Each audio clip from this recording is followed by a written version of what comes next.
안녕하세요. 저는 50대 초반의 남자입니다. 저는 몇 년 전 인생에서 아주 커다란 상처를 받은 적이 있었습니다. 그때 겪은 배신감은 이루 말로 표현할 수도 없고 정말 모든 것을 포기해버리고 싶었어요. 이젠 저도 많이 괜찮아져서 이렇게 제 이야기를 조심스레 꺼내보려고 합니다. 제게는 아내가 하나 있었습니다. 비록 지금은 이혼했지만 말이죠. 편의상 아내라고 지칭하도록 할게요. 저는 어렸을 때부터 형편이 많이 넉넉했습니다. 아버지가 외국을 상대로 하는 무역회사를 하나 운영하셨었는데 솔직히 어려움 하나 모르고 자랐어요. 사고 싶은 것, 갖고 싶은 것, 하고 싶은 것 전부 누리면서 살았습니다. 아버지는 본인이 운영하시던 회사를 제게 물려주길 원하셨어요. 그래서 제가 공부를 잘하는 것만은 크게 기대를 하셨죠. 대학도 경영 쪽으로 가시길 원하셨어요. 대한민국에서 내노라 하는 탑급의 대학의 경영학과에 들어가기 위해서는 진짜 공부를 열심히 해야 했습니다. 저도 아버지 기대에 부응하고 있었거든요. 그래서 학창시절에는 정말 공부만 열심히 했었어요. 결국 저는 대한민국에서 제일 좋은 대학교의 경영학과에 입학했고, 그때부터 온갖 자유를 누리기 시작했어요. 그런 저를 아버지도 자랑스럽게 여기셔서 차도 한 대 뽑아주셨고 용돈도 넉넉하게 주시곤 하셨죠. 그런데 제 일탈은 한 여자를 만나면서 빠르게 정리되기 시작했습니다. 청초한 얼굴을 가진 그녀의 얼굴과 긴 생머리와 거기서 나는 은은한 샴푸 냄새는 제 마음을 설레게 만들었고 저는 그렇게 그녀에게 첫눈에 반하게 되었어요. 그 사람이 바로 제 아내였습니다. 아내는 저보다 한 살 어렸었는데 그의 신입생으로 들어온 그녀에게 전 마음을 빼앗기고 말았던 거죠. 저는 아내를 졸졸 쫓아다니면서 제 마음을 표현했어요.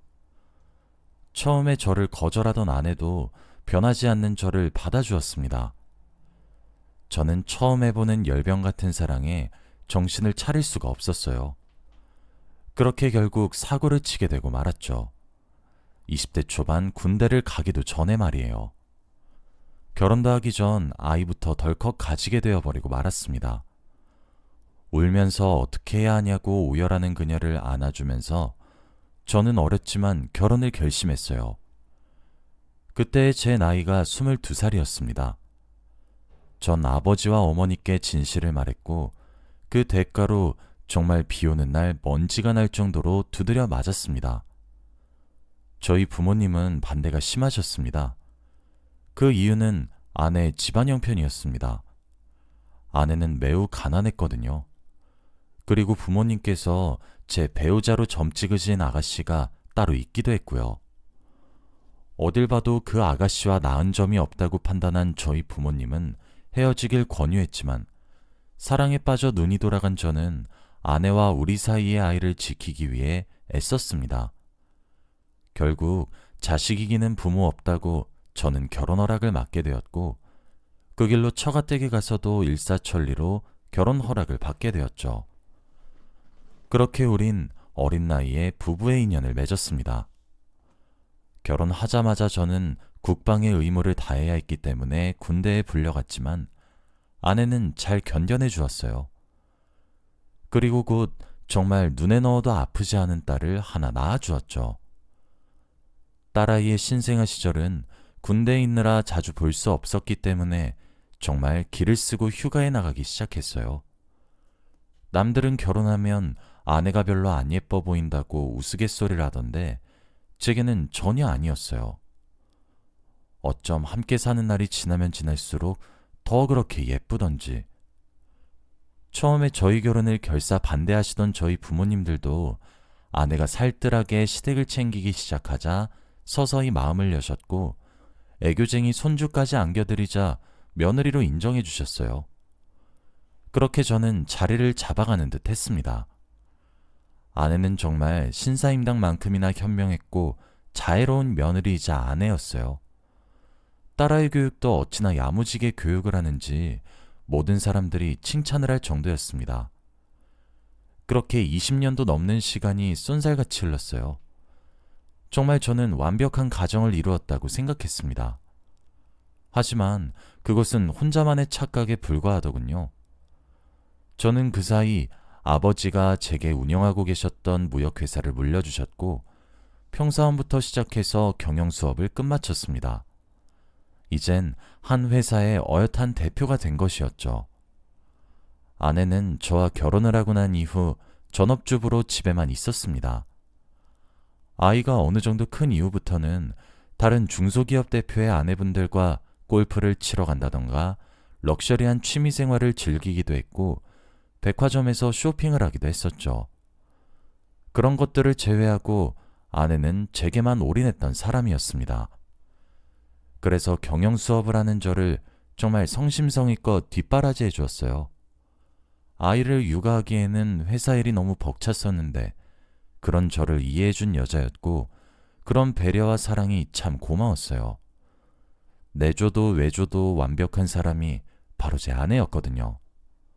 하지만 그것 또한 제 착각이었습니다. 제가 아내를 사랑한 나머지 아내는 완벽한 사람이라고 그렇게 오판을 했던 것 같아요. 딸아이의 나이가 꼭 아내가 딸을 낳았던 나이 22살 정도가 되었을 때였습니다. 아직도 저는 그날이 눈에 선한 것 같아요. 그날의 공기마저 아직도 선명히 기억할 정도였거든요. 아무래도 제가 무역업을 하다 보니까 해외 출장이 조금 잦은 편이긴 합니다. 끊임없이 언어를 배워야 하는 직종이기도 하고요. 그때는 무더운 여름이었어요.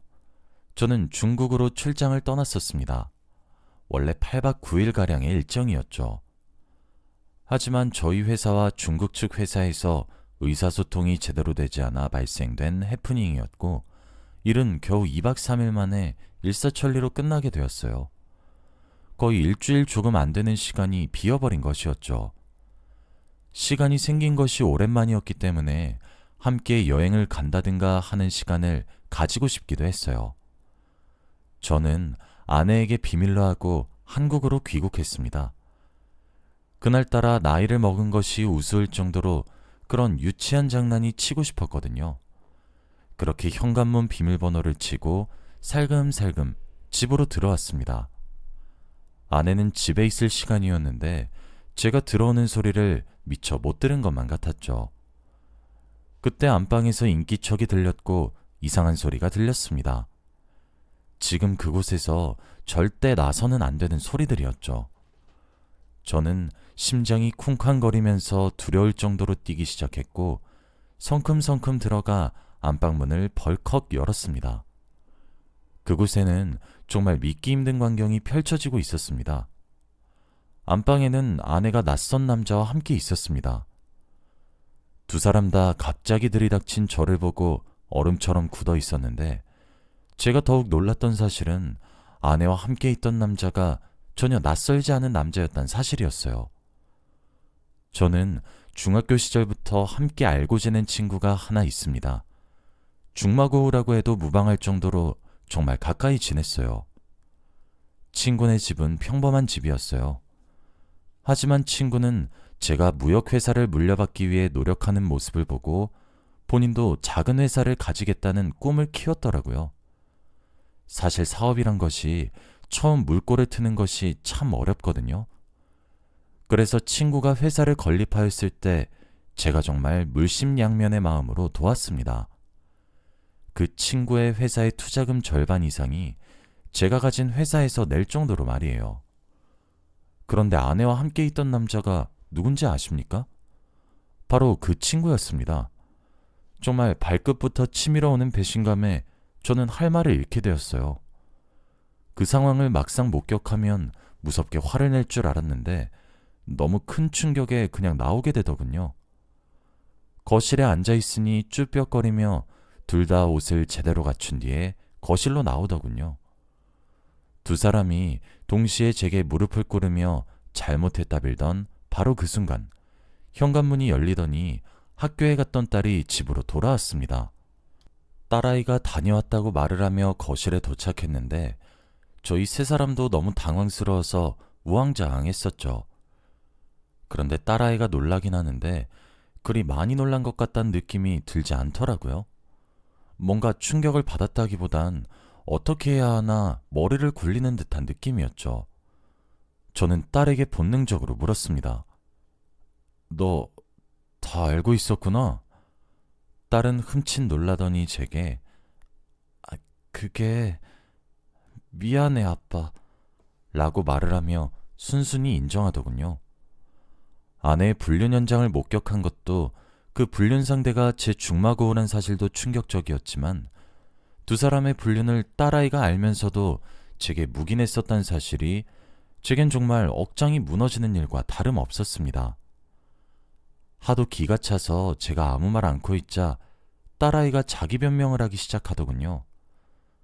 차라리 하지 말지 들으면 들을수록 더욱 화가 치밀어 오르기 시작했습니다.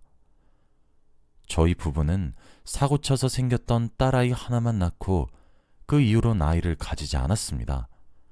아무래도 외동딸이라 그런지 이것저것 다 해주고 누릴 수 있게 길렀더니 아이가 버릇이 나빠졌었어요.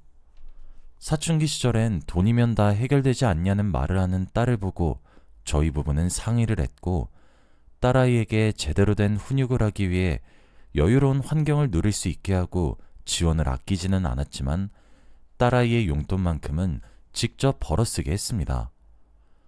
돈의 소중함을 모르는 것 같았고 제가 너무 쉽게 뭐든 손에 쥐어주어서 저런 생각을 가지게 된 것 같아서 경제관념을 심어줄 겸 버릇을 고칠 겸 겸사겸사 집에서 조금이라도 일을 해서 용돈을 받게 했어요. 그런데 제 친구가 제 아내와 불륜을 저지르기 위해 집에 올 때마다 제 딸아이에게 적게는 30만 원에서 50만 원 정도를, 많게는 100만 원 정도를 용돈으로 쥐어주었다고 하더라고요. 딸아이는 자신이 힘들게 용돈을 받으려고 하지 않아도 되었고 그 돈을 받는 대가도 그저 모른 척만 하면 되는 것이었기 때문에 그냥 입을 싹 다물고 지냈었던 거였어요. 제가 딸을 헛키우고 있었더군요. 저는 딸이고 아내고 아무도 만나고 싶지 않았고 당장 내 집에서 나가라고 쫓아냈습니다. 저도 어린 나이에 제 청춘 다 바쳐가며 아내와 딸을 먹여 살리겠다고 정말 열심히 살았는데 돌아오는 대가가 이런 것이란 사실이 저를 너무 힘들게 만들었어요.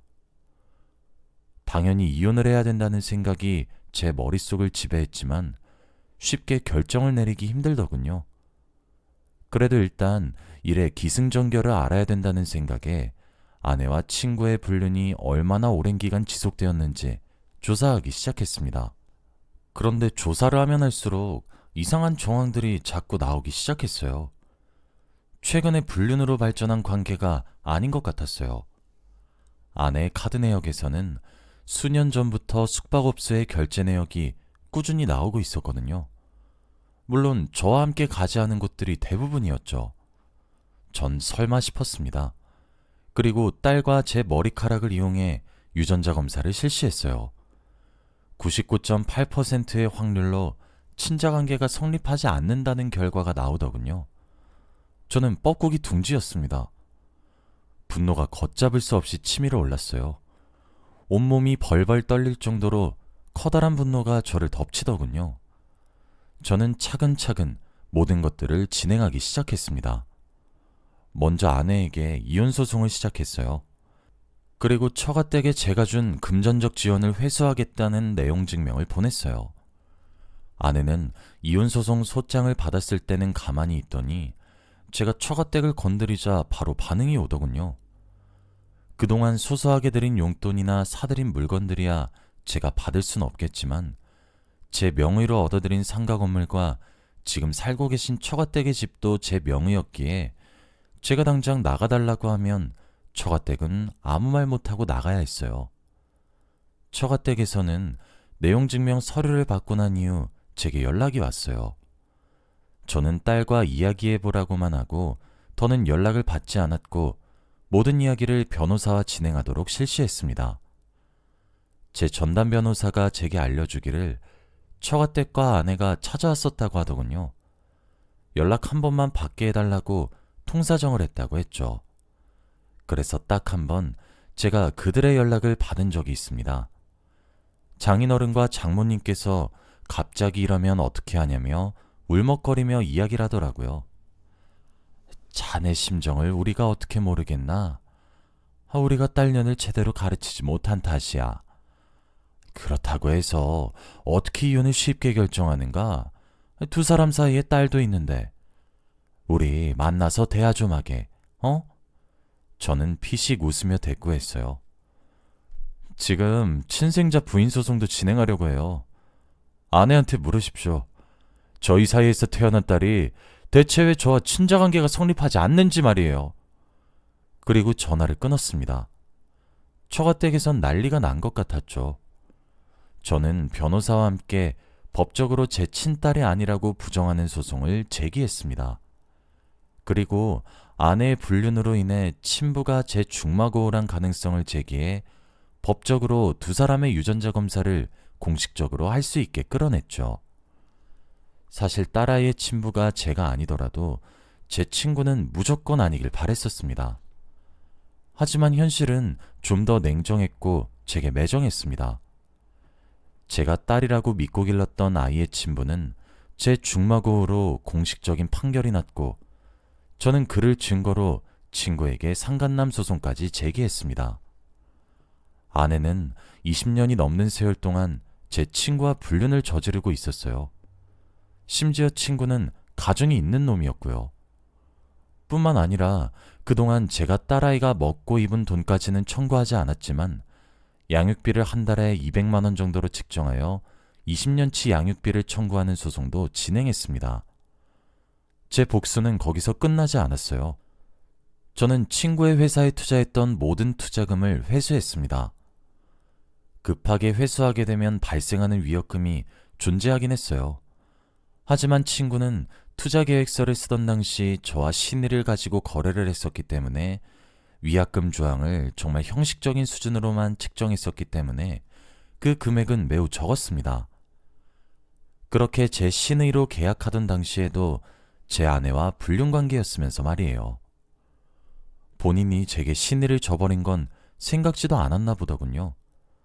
제가 얼마나 우습게 보였을까요? 제가 투자금을 한 번에 모두 회수하기 시작하자 친구의 작디 작은 회사는 순식간에 기울어졌습니다. 친구는 빚더미에 올라앉게 되었었죠.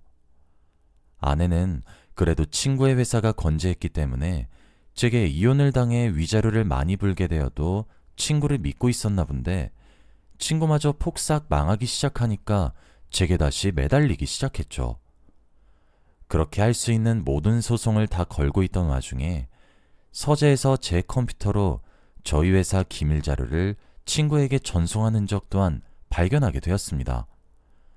저는 그것들을 증거 삼아서 아내와 친구 사이에 오간 메일함들을 열람하길 신청했고 그 결과 아내가 저희 회사 기밀을 친구에게 틈틈이 수년 동안 빼돌리고 있었던 사실조차 알게 되었죠. 더 놀랄 것이 있나 싶으면 또 하나가 나오고 이제 끝이겠지 싶으면 또 다른 것이 나오고 참 대단하다 싶더군요. 처가댁과 아내는 제게 용서를 구하기 위해 집으로 매일매일 찾아오기 시작했습니다. 참 뻔뻔하게 말이에요. 장인어른과 장모님은 제 눈앞에서 아내의 뺨을 후려치기도 하고 무릎을 꿇리게 하기도 하시는 등 제 대신 아내에게 폭력을 휘둘렀어요. 저는 눈 하나 깜빡이지 않았지만 말이에요. 아내는 제게 울며 불며 사정하기 시작했습니다. 뒤늦게 제게 용서를 구하며 앞으로 속죄하며 살아가겠다고 제발 봐달라고 빌더군요. 저는 이제 저 괴물 같은 여자와 함께하고 싶은 마음이 추호도 없었기 때문에 매몰차게 내쫓았습니다. 나중에 들으니 친구의 부인도 상간녀 소송을 진행했다고 하더라고요. 참 우아한 백조 같은 여자라고 생각했는데 그리고 얼마 지나지 않아 딸아이도 제게 빌러왔더군요. 아마 제가 가진 경제적 여유를 포기할 수 없었던 것이겠죠. 그리고 친딸이 아니니 제가 하고 있는 사업 또한 물려받지 못할 것이고 말이에요. 푼돈 몇 푼에 제게 아내의 불륜 사실을 비밀로 했던 딸아이는 자신의 친부가 제가 아니란 점과 제가 그걸 소송해서 친딸이 아니라고 직접적으로 부정한 것에 대해 상처를 받았다고 큰 소리를 치더군요. 하긴 아이가 무슨 죄가 있겠습니까? 그러나 그건 제 아이일 때 문제고 남의 자식 아이가 안타깝게 운다고 해도 제 심장은 이미 차갑게 식은 상태였죠. 낳은 정보다 기른 정이라던데 우는 딸아이를 보니 저는 기른 정조차 다 떨어진 모양이구나 싶었죠. 저는 모든 소송에서 가볍게 승소를 할 수 있었습니다. 중간중간 제가 원했던 조건에 위자료나 금액들이 미치지 않아 협의를 해야 하긴 했지만 전부 승소했죠.